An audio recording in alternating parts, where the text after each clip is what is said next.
If you're working as a health, fitness, or a wellness professional, odds are pretty high that you're going to run into some clients that have had their gallbladder removed and they're dealing with diarrhea. So in this video, I'm going to help you understand how to explain to these clients what's going on and steps they can take to turn it around. Let's jump in.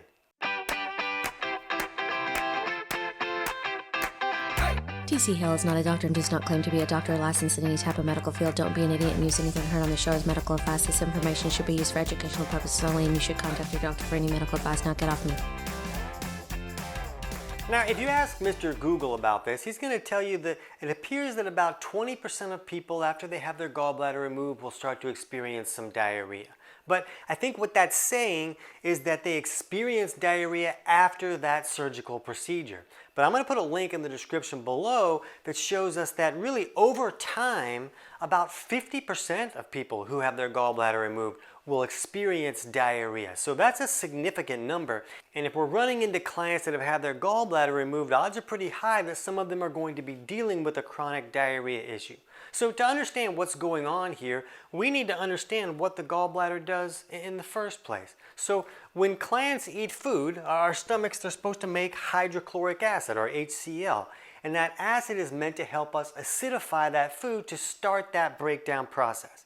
Now, once that food is acidified, it moves down here into the duodenum, or the first 10 inches of the small intestine, and that acidic product entering the duodenum triggers the gallbladder to squirt this alkaline bile substance down to help neutralize those acids. So bile is made by the liver, and then it's come down here and it's stored in the gallbladder where it's concentrated to become more effective, and then it just waits to be called on to come down here and help neutralize the acids that leave the stomach. But for a wide variety of reasons, someone's bile can become too thick and sticky to flow correctly, and then the bile just sits in the gallbladder and it continues to concentrate until it concentrates into sludge or even stones. And then somebody's having a gallbladder attack and they're like, I really don't like this. This is a horrible situation. So then they yank this gallbladder out and now it's gone, and they have that gallbladder removal surgery. So this is kind of how a lot of people end up in this situation, and it's very common and sometimes even necessary. But when we're trying to figure out why is the person having diarrhea now that their gallbladder is removed, we need to understand that this stomach acid is made to help us break down protein. Well, guess what this intestinal tract is made of? Yeah, it's protein. So if these acids are leaving the stomach and not being neutralized, then they're going to continue to move through the intestinal tract and basically digest the intestinal tract lining. So the body doesn't want that to happen, so it'll bring all the water that it can to that intestinal tract to cool off those acids and rush it out the back door, and then the person has diarrhea and it shoots them off the toilet like a rocket. So there's also some bicarb that comes out of this pancreas that's alkaline, supposed to help us neutralize those acids as well. But when this alkaline bile is not being stored here, then there isn't a bolus of bile to come down, and that alkaline bile is really what helps us neutralize those acids. And a lot of people feel like these functions of this pancreatic enzymes and bicarb and stuff being triggered is kind of triggered by some of these other functions further up the line, like the stomach acid and the bile flow coming down. So if some of those things aren't working correctly, then maybe not enough of that is coming down, and the person might not have any steps that are really neutralizing those acids that are leaving the stomach. So that can create a significant chronic diarrhea issue when there's unneutralized acids, because there's just not enough bile available. There's not that bolus of bile that's coming down there. So now these acids come down and they irritate the intestinal lining, and then it gets rushed out the back door. So this makes perfect sense, but then we have to look at, well, why doesn't everybody have chronic diarrhea that's had their gallbladder removed? Because a lot of people don't. Some people will even deal with chronic constipation after their gallbladder has been removed. So why does this only affect some people? Well, what we need to think about is that a lot of people, for a wide variety of reasons, are not making enough stomach acid. So if this food is not really getting acidified correctly, then there is no acidic product coming down here that needs to be neutralized.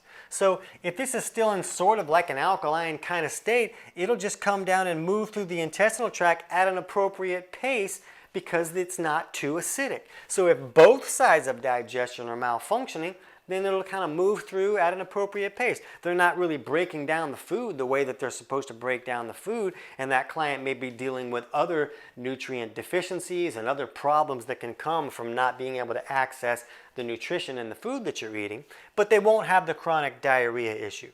And something that we have to consider is it's possible that that hypochlorhydria or low stomach acid issue was there before the gallbladder surgery. Because remember, it's this acidic product going into the duodenum that triggers the gallbladder to release that bile. So if someone's not making enough stomach acid, then that acid isn't coming down here to trigger the gallbladder, and then the bile just kind of stays in the gallbladder until it concentrates into sludge or stones, and then I got to get my gallbladder yanked out. So this may have been the problem before. Now, I'm not saying that everybody that had their gallbladder removed had low stomach acid. That's certainly not the case, because there's a lot of other things that can thicken up the bile and restrict its ability to flow correctly. But that's something that we need to consider. So this person might not be having diarrhea because they may not be making enough stomach acid either after the gallbladder removed, or maybe it was like that before the case. Because what we need to remember is that for the body to make hydrochloric acid, the body needs minerals to produce that. And we need this stomach acid acidifying the food and then bile neutralizing those acids. It's the opposite pHs of that alkaline bile and the acidic product leaving the stomach that when they collide, it creates like this sizzle that really busts the food apart and helps us get all the minerals and nutrients out of that food. So if either of these sides aren't working, a person might not really get enough minerals to make that hydrochloric acid, and now they're not going to have that acid function. Another reason a person may not have diarrhea is because even when the gallbladder is gone, the liver is still going to produce bile, and it just comes down this biliary pathway and goes right down into the duodenum. So it's kind of just like constantly trickling down in there. And if there's enough bile coming down to meet this acidic acid that's leaving the stomach, then it can neutralize things enough to create it to where they're digesting well enough and they're not creating loose stool issues. So that's one possibility. So how do we help clients fix this issue if these acids are not getting neutralized and it's creating this chronic diarrhea issues? Well, a lot of people will use ox bile.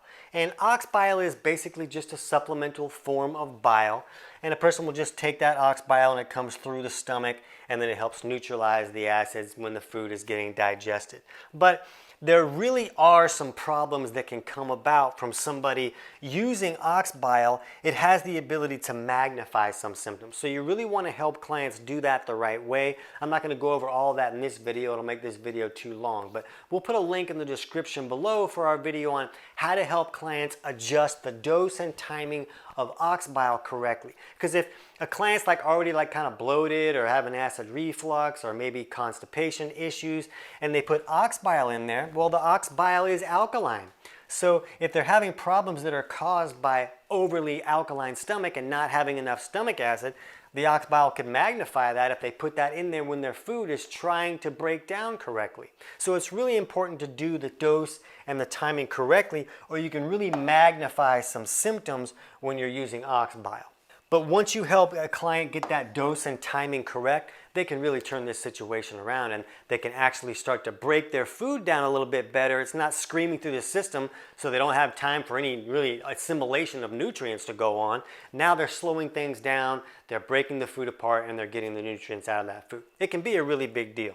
Now, another issue that can create chronic diarrhea for somebody who's had their gallbladder removed is this bile acid diarrhea type issue. So remember that this overly acidic product will irritate the intestinal lining, and then the body will want to rush it through the system.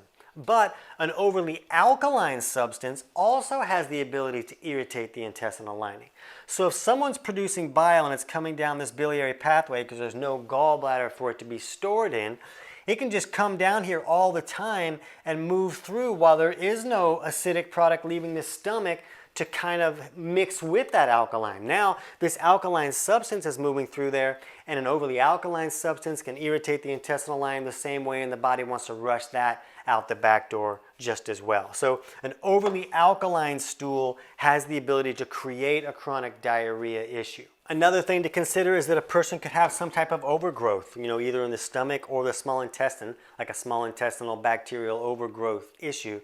And these can come about because someone is not making enough stomach acid. That stomach acid doesn't just help us break down the food by acidifying it, it's also the barrier to the whole body. It keeps all these varmints that come in on the food that we're eating, they die in an acid bath. So if someone doesn't have enough minerals because both sides of digestion are no longer working and they're not getting all the minerals out of their food and now they can't make enough stomach acid, well, the varmints are coming in and they're not getting fried in that acid bath, and they come in and they set up camp and they have a keg party and raise their kids and create all kinds of trouble. So any type of bacterial overgrowth there has the ability to create chronic diarrhea issues for some people. So you can see there really isn't, one thing that's going to cause this problem for your clients. You're going to have to help them look at what's going on to figure out, okay, what do we need to adjust? Do we need to put more ox bile in? Do we need to maybe even add acid in? Because if this overly alkaline bile is coming down and not meeting with any stomach acid, and if that's what's creating the diarrhea, sometimes adding more stomach acid will then let that stomach acid mix with the alkaline bile, and then it'll be the right pH to move through at an appropriate pace. So sometimes adding more acid is what's going to slow down a stool. So you really got to look at what's going on with the client. Now, if you want to learn how to do this, my book Health Pro Results, chapters 3 and 4, go over how to help your clients figure out which aspects of digestion are not working correctly and the steps that are going to help them improve that. And the book is available on Amazon, but I'm going to put a link in the description below where you can get the whole thing totally for free. And then you just jump to chapters 3 and 4 to figure that out. And if you're a consumer that just happened upon this video because you like this topic, then we'll put a link in the description below so you can get my book, Kick Your Fat in the Nuts, for free too. And chapters 3 and 4 walk you through that same process. And that book is just a little bit more appropriate for consumers, where the Health Pro Results book is really written for health professionals. But I can let you know now that the most common solution to this diarrhea after gallbladder removal issue is going to be using ox bile and using it at the correct time, away from food. You don't want to put it in with the food, and understanding how to adjust that timing and the dose depending on what other issues or symptoms that the client is dealing with. So if you want to understand that a little bit better, jump over right now and check out our video on helping clients adjust ox bile dose and timing, and you can get more insights into doing that the right way. I can't wait to hear about your results.